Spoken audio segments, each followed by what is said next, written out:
की सत्य सनातन वैदिक धर्म की भारत माता की आए हुए सभी संतों की। आइए एक बार पुनः कमर सीधी करके बैठ जाएं, नेत्र बंद, दोनों हाथ गोद में, उगते हुए सूर्य का ध्यान करते हुए प्रार्थना करें। हे परमपिता परमात्मा, हे सविता देवता, आप हम सबको सन्मार्ग की ओर ले चलने के लिए हमें प्रेरित करें, हमें सद्बुद्धि दें, सद्ज्ञान दें, सन्मार्ग की ओर अग्रसर करें। इस भाव के साथ एक बार एक साथ गायत्री महामंत्र का उच्चारण एक स्वर में करें। ओम भूर्भुवः स्वः तत्सवितुर्वरेण्यं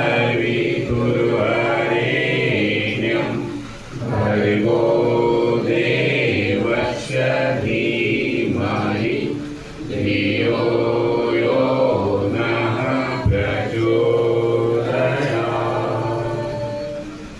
मातृवत् लाजेत्री च पितृवत् मार्गदर्शिका, नमोस्तु गुरु सत्याय श्रद्धा प्रज्ञां विकास। ओम श्री गुरुवे नमः। इस प्रज्ञा मंडल परिसर में पधारे हुए हमारे शक्ति स्वरूपा बहनें एवं देवतुल्य भाई एवं हमारे मित्रगण, युवा प्रकोष्ठ के सभी साथी, सभी को अखिल विश्व गायत्री परिवार की तरफ से हार्दिक अभिनंदन है, वंदन है, सुस्वागतम है। आज का जो सत्संग का विषय है, एक नया विषय कहा जा सकता है और एक बहुत ही उपयोगी विषय कहा जा सकता है, क्योंकि यह इस विषय पे आज तक न कभी चर्चा हुई है और न कभी सत्संग हुआ है। इस विषय के बारे में पांडे जी ने आप लोगों को अवगत करा दिए कि यह श्राद्ध पक्ष, पितृपक्ष, तर्पण का विषय है, जो कि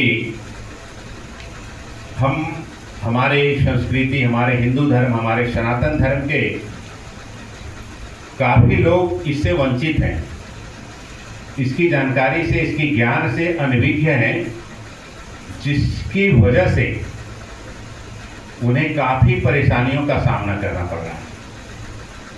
ये सत्य है। गायत्री महाविज्ञान में गुरुदेव ने कहीं पे लिखे हैं, मतलब वो पेज नंबर याद नहीं मुझे, जो श्राद्ध पक्ष है वो एक विशिष्ट त्योहार है। हम सब सनातन धर्म, थोड़ा सा सुनिएगा शांति से, आपके जीवन में काम आने की चीज है। जिनको लगेगा कि अच्छा है वो अपनाइएगा, जिनको नहीं लगेगा वो तो गंगा के जैसा पानी तरह बहा सकते हैं। तो श्राद्ध पक्ष ही एक ऐसा त्योहार कहिए, त्योहार मानिए, जो कि सबसे लंबा समय तक चलने वाला त्योहार है। श्राद्ध पक्ष 15 से 16 दिन का होता है। कोई भी त्योहार 15 से 16 दिन का नहीं होता है। का कोई त्योहार आपके नज़र में 15 से 16 दिन का? एक ही श्राद्ध पक्ष है 15 से 16 दिन का। और इसमें एक अनुशासन भी है। इस श्राद्ध पक्ष में आप कुछ और नहीं कर सकते, प्रतिबंध है। सब लोग जान रहे हैं कि श्राद्ध पक्ष में कुछ नहीं करना है, तो क्या करना है? इस श्राद्ध पक्ष में हमारे जो पितर हैं, हमारे जो पूर्वज हैं, ये 15 से 16 दिन इस धरती पे विचरण करते हैं। क्यों विचरण करते हैं? पितर कौन है? कुछ लोगों को तो, यहाँ तो बैठे सारे लोगों को जानकारी है, लेकिन कुछ लोगों को अगर पूछा जाए कि आपके पूर्वज कौन है, पितर कौन है, आप 5 पीढ़ी का नाम बता दीजिए, तो यहाँ बैठे हुए काफ़ी लोग भूल जाएंगे कि हमारे 5 पीढ़ी कौन से हैं। यानी पिताजी, दादाजी, परदादाजी, उसके बाद 2 और नाम। आप कहीं भी जाएंगे तो 5, शादी ब्याह में भी 5 पीढ़ी का नाम आपको बताना पड़ता है। तो जो इस दुनिया से चले गए, जाना तो सबको एक दिन है ही, तो जो दुनिया से चले गए और जिन्होंने अच्छा धर्म कर्म करके अपना जीवन को जिया, उनको तो मोक्ष की प्राप्ति हो गई। जिन्होंने धर्म भी किया, कर्म भी किया, कुछ पाप भी किए, कुछ पुण्य भी किए, उन्हें स्वर्ग की प्राप्ति हुई, मान लेते हैं। कुछ ऐसे लोग हैं जिन्होंने ना धर्म किया, ना पाप किया, या तो पुण्य किया, उससे ज़्यादा पाप किया, तो वो उनकी जो आत्मा है वह भटकती रहती है। आपका जो धर्म का कार्य है वो उनकी धर्म के कार्य में सम्मिलित होकर के, आपका बैंक बैलेंस अगर 50,000 है और उनके पास भी 50,000 है, 1 लाख की जरूरत है उन्हें कहाँ जाने के लिए? स्वर्ग लोक में जाने के लिए, तो आपका वो 50,000 और उनका 50,000 मिलकर के 1 लाख हो गया। अब उन्हें स्वर्ग की मार्ग जो है वो प्रशस्त हो गया और उनको स्वर्ग की प्राप्ति हो गई। अब उनकी मन में शांति हो गई, वो खुश हो गए, और उसके बाद जो उनका जो खुशी का अनुदान वरदान है वो आपको मिलना शुरू हो जाएगा।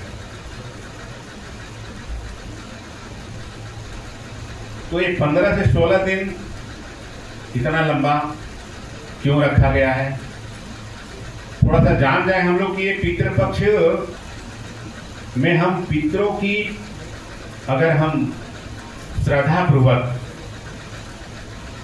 उन्हें हम श्रद्धांजलि नहीं देते, अगर हम श्रद्धा पूर्वक जो तर्पण कहा गया है, जो पिंडदान कहा गया है, वह अगर हम नहीं करते तो हमारे जीवन में क्या क्या परेशानियां आती है, उसके ऊपर थोड़ी सी झांकी हम आपको दे रहा हूं। घर में बच्चे विक्षिप्त अवस्था में रहते हैं, विक्षिप्त, परेशान, पागल अवस्था में। इसका क्या कारण है? इसका कारण है पितृदोष। लोग कहते हैं आप कहीं परेशान होकर के ब्राह्मण के पास जाएंगे कि हमारी परेशानी इतना क्यों आ रही है, क्या बात है, तो आपकी कुंडली देखा जाएगा, समय देखा जाएगा, सब देखने के बाद बताएंगे ब्राह्मण देवता कि आपको पितृदोष लगा हुआ है, पितृदोष। बहुत लोगों को देखते होंगे कि वंश में वृद्धि नहीं हो रही है। इसका क्या कारण है? पितृदोष। आपको बार बार स्वप्न आता होगा मरे हुए व्यक्तियों का, मृत लोगों का, आपको दौड़ाते हुए आप परेशान हो रहे हैं स्वप्न में। इसका क्या कारण है? पितृदोष। बोलिए, तब समझ में आएगा, तब आप इस पर आगे अमल कर सकते हैं। अमल करने की बात है। आगे बहुत लोगों को विवाह शादी में भी बहुत कठिनाई होती है। आप देखें कोई 5-5 साल, 6-6 साल, 10-10 साल से परेशान है, शादी के लिए विवाह नहीं हो रहा है। लड़कियों का उम्र 30 से 35 साल हो गया, विवाह नहीं हो रहा है, कारण नहीं पता चल रहा है। तो इसका क्या कारण है? पितृदोष। आप बहुत सारा मेहनत कर रहे हैं, बहुत सारे काम ऐसा कर रहे हैं कि हम यहाँ सफल हो जाएंगे, इससे हमारा विकास होगा, लेकिन आप वहीं के वहीं रह जा रहे हैं। इसका क्या कारण है? पितृदोष। बहुत से लोग ऐसे हैं जिनके बच्चे व्यसन में डूब चुके हैं, दारू, शराब, जुआ, यानी जो भी कहीं गलत व्यसन है, गलत आदत है, उसमें वह डूब चुका है बच्चा। उसको समझाए बिना समझ नहीं रहा है। समझाते समझाते जितने भी उनके गार्जियन हैं, रिश्तेनात हैं, अगल बगल के हैं, वह नहीं समझ पा रहा है। इसका क्या कारण है? पितृदोष। बहुत से लोग ऐसे हैं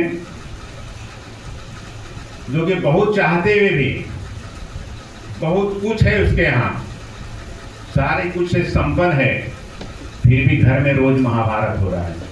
ऐसे लोग हैं नहीं आपकी नजर में? जो भी बोल रहा हूँ सत्य गुरुदेव का लिखा हुआ है, मेरा कुछ अपना लिखा हुआ नहीं।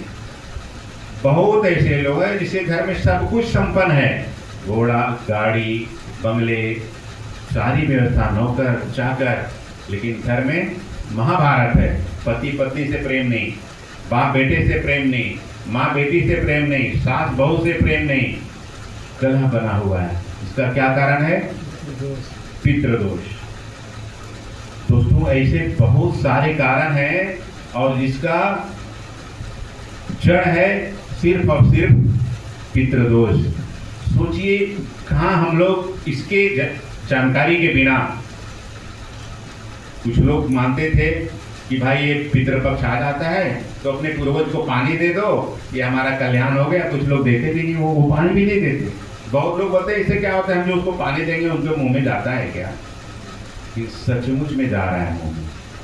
इसका साइंटिफिक रीजन लिखे हैं गुरुदेव ने, कैसे जा रहा है। आप जो जल दे रहे हैं वो आपके पूर्वज के मुख में कैसे जा रहा है, वो पूरी साइंटिफिक रीजन लिखे हुए हैं। और जिनके घर में परेशानी है, आप ये श्रद्धापूर्वक इस श्राद्ध के महीने में जो नियम है इसका, प्रत्येक दिन उसी नियम के अनुसार आप अपने पूर्वजों को तर्पण करते हुए श्रद्धांजलि दीजिए। आपके घर में जो आपकी परेशानी है वह धीरे धीरे धीरे धीरे करके मिटता हुआ नजर आएगा। तब तो आपको लगेगा कि मैंने जो जल दिया वो हमारे पूर्वज ग्रहण कर लिए। सचमुच में ग्रहण करते हैं, सचमुच में ग्रहण करते हैं। गुरुदेव जी लिखे हैं जिस विधि से वो बता रहे हैं गुरुदेव, कि वो सचमुच में आपके जो पितर हैं वो आपके सामने हैं, 16 दिन वो आपके नजरों के सामने हैं। भले हम नहीं देख पा रहे हैं, लेकिन वो हमें देख रहे हैं। जब आप उन्हें बुला रहे हैं तो आ जा रहे हैं आपके सामने। तो ये पितृदोष के कई कारण हैं और इसका निवारण भी है। अब बहुत लोगों को देखते होंगे जब तक माता पिता जीवित हैं, कुछ लोग तो उन्हें वृद्धाश्रम में पहुंचा दे रहे हैं। यहां तक तो ठीक है भाई साहब कि चलो वृद्धाश्रम में पहुंचा दिया, कम से भोजन तो किसी तरह मिल जाएगा। कुछ लोग तो जब जिनके माता पिता बूढ़े हो गए, बूढ़े हो जाने के बाद थोड़ा सा दिमाग जो है ना उनका बच्चों जैसा हो जाता है, चिड़चिड़े हो जाते हैं, क्योंकि उनके अनुसार नहीं मिल पाता उनके सुविधा साधन, तो थोड़ा ज़्यादा बोलते हैं। और जब बोलते हैं तो बहुत ऐसे वीडियो देखे होंगे आप, बहुत ऐसे कानों से सुने होंगे, कुछ वृद्ध माता पिता को लोग पीटते हैं कि जल्दी मर जाए, तड़पाते हैं खाए बिना, जल्दी मर जाए। और जब वह उनकी माता या पिता इस दुनिया से चले जाते हैं तो 13 दिन 13 ही तक इतना खर्चा करेगा वो व्यक्ति। अभी तो 2-3 दिन पहले आया था एक अपने झारखंड का न्यूज कि जिस दिन मृत्यु होती है उनके पिताजी का, अभी 4-5 दिन पहले की बात है, शमशान में उनको जला दिया गया, अंतिम संस्कार किया गया और उसी शमशान के बगल में स्टेज लगाया, रात भर डांस चलाया नर्तकियों का। और जब पता चला कि उनके पिताजी जब जीवित थे तब उनकी क्या हालत थी, तो बहुत परेशानी में व्यक्ति जो है अपने प्राण को त्यागे। और उसका बेटा जब बाप चला गया तो ऑर्केस्ट्रा लगवा रहा है।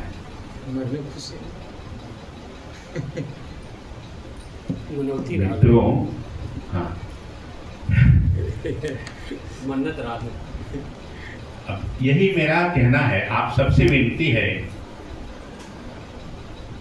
अगर इस दुनिया में सबसे बड़ा अगर देवता कोई है, सबसे बड़ा अगर कोई मंदिर है, सबसे बड़ा अगर कोई पूजनीय है, तो वह हम सबके माता और पिता हैं।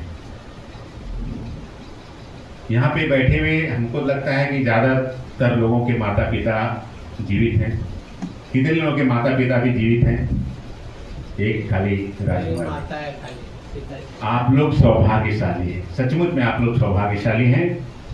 अभी भी मौका है, उनको इतना प्यार दीजिए, उनको इतना दुलार दीजिए, उनकी इतनी सेवा कीजिए।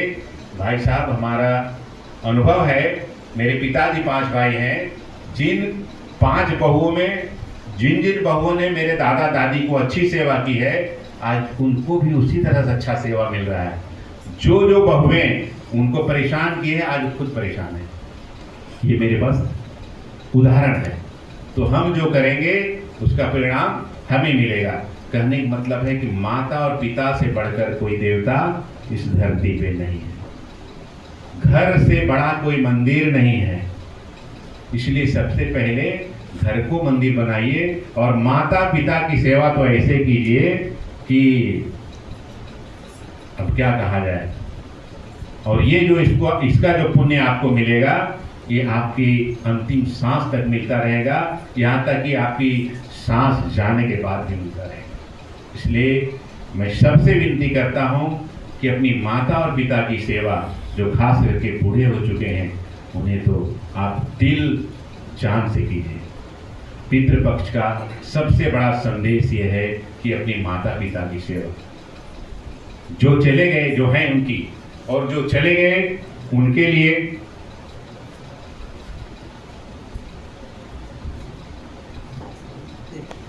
सद्वाक्य है कि माता पिता की सेवा करके भगवान मिल सकते हैं। माता पिता की सेवा करने के बाद भगवान मिल सकते हैं, लेकिन भगवान की सेवा करने के बाद माता पिता नहीं मिल सकते। अगर हम भगवान की खूब पूजा करें, मेरे पिताजी आ सकते हैं क्या? संभव ही नहीं है। लेकिन हम अपने माता पिता की सेवा अगर करें अच्छे से, तो वहाँ साक्षात देवी हैं, वो भगवान है, सचमुच है। तो भगवान हमें मिल सकते हैं।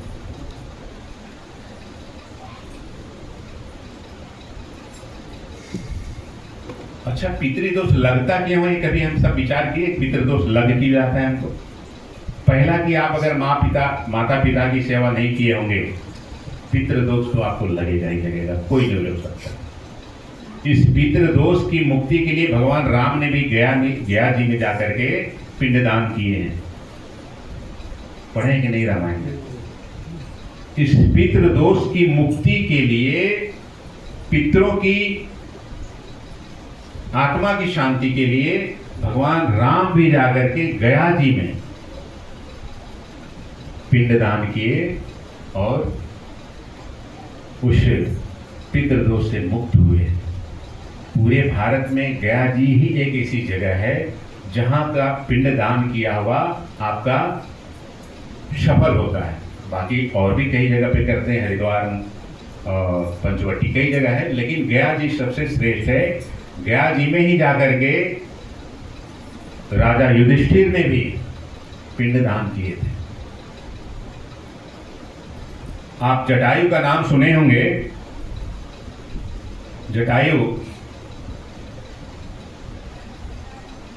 जो कि माता सीता को बचाते हुए अपने प्राण को त्याग दिए थे। किनके द्वारा मारे गए थे वो जटायु? रावण के द्वारा। और उनका भाई का नाम क्या था? संपाति। जब ये बानर भालू सब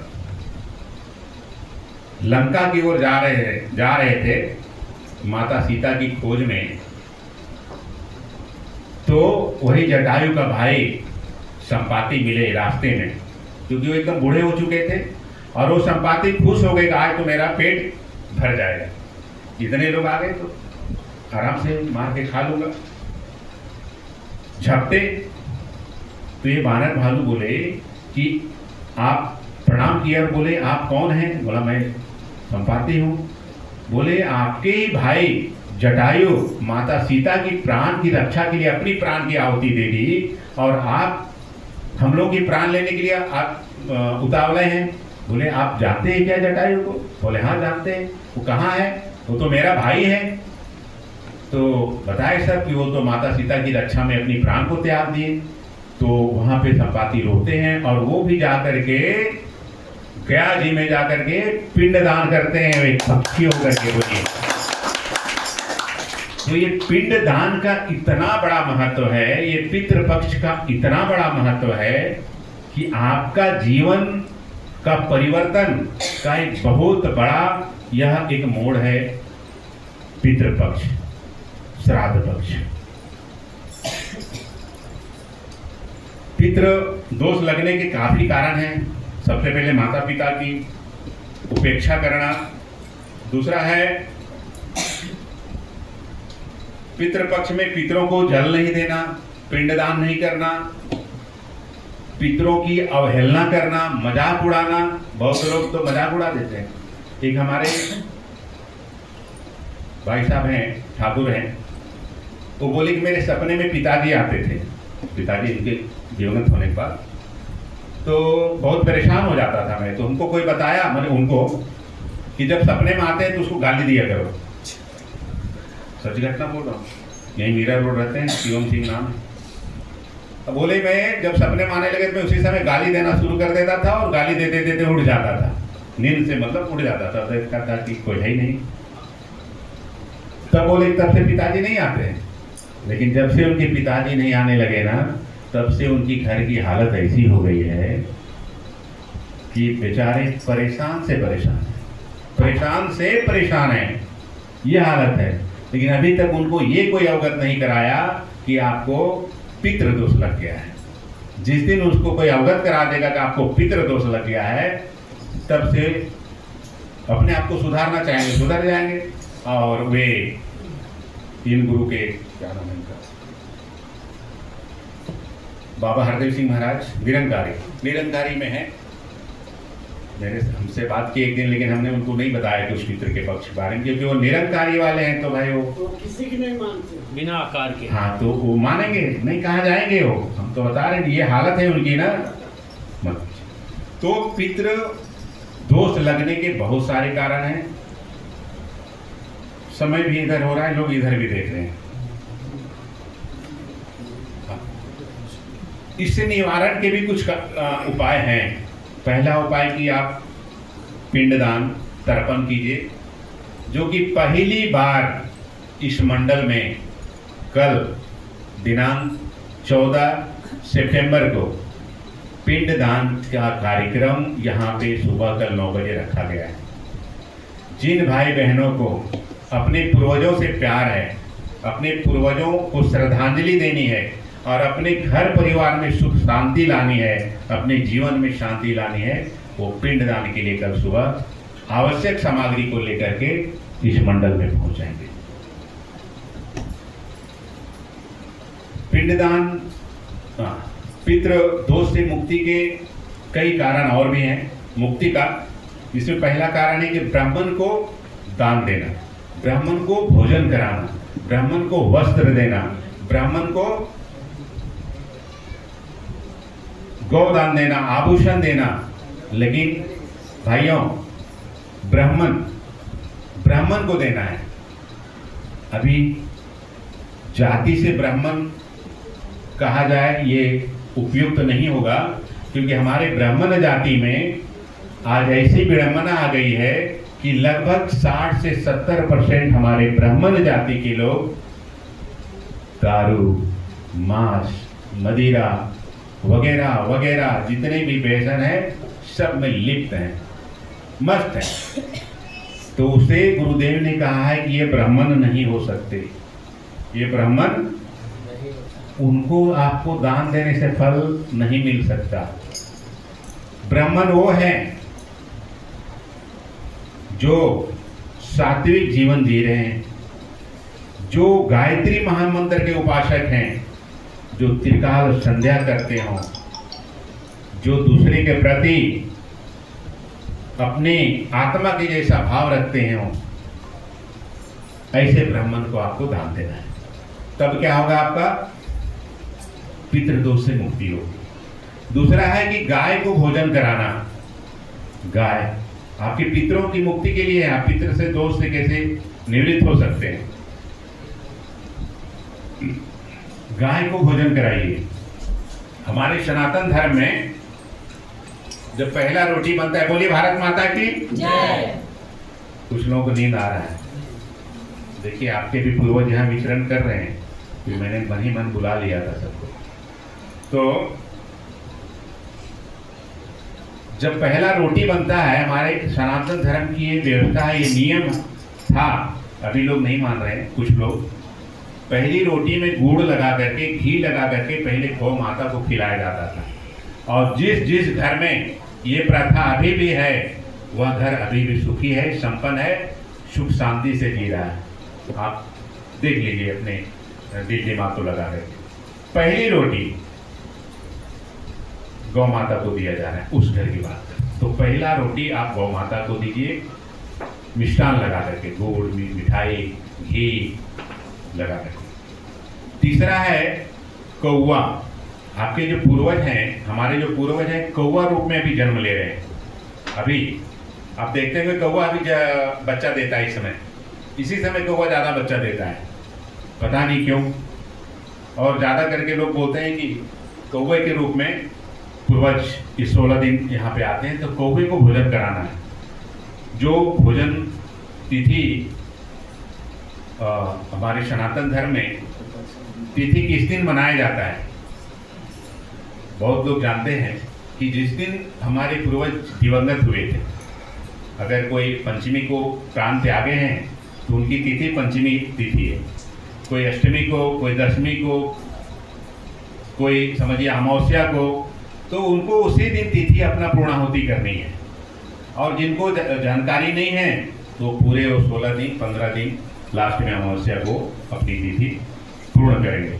और उस दिन तरह तरह की सब्जी, मिठाई, पुए, पकवान, पूड़ी, कचौड़ी बना करके कौवे के सामने रखा जाता है ना, छात पतरे पे भोजन करने के लिए। इससे हमारे पूर्वज ग्रहण करेंगे और तृप्त होंगे, तब हमारे घर में सुख और शांति आएगी। ये भी जरूरी है, करना चाहिए। चौथा है कुत्ते को भोजन कराना। कुत्ते भी पूर्वज के रूप में आते हैं, कुत्ता पूर्वज नहीं है, उसके रूप में आते हैं, उन्हें भी भोजन कराना चाहिए। और पांचवा है चींटी। चींटी को भोजन कराना चाहिए। समय हो चुका है, क्या किया जाए? 2-3